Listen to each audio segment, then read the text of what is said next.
Hi viewers, আসসালামু আলাইকুম। এখন আমি আপনাদেরকে দেখাবো একটা সুন্দর ভাস্কর্য, যে ভাস্কর্যটি অবস্থিত লন্ডনের নর্থ গ্রিনউইচ এর পাশে অবস্থিত। ভাস্কর্যটির নাম হলো ভার্জিনা কুয়ে।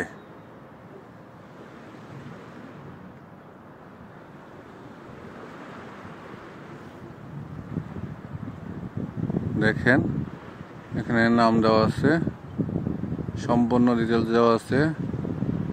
এটা স্থাপিত হয়েছে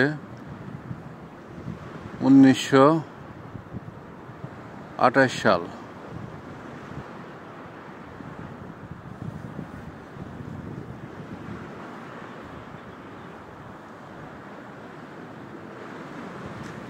এর সামনেই, ভাস্কর্যের সামনেই ঠিক থেমস নদী। এই থেমস নদী।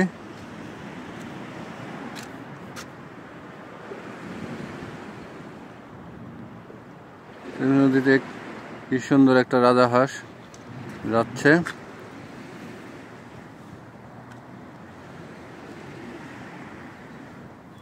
রাজাহাঁসটা অনেক সুন্দর, একা একা যাচ্ছে, আর সঙ্গী নাই।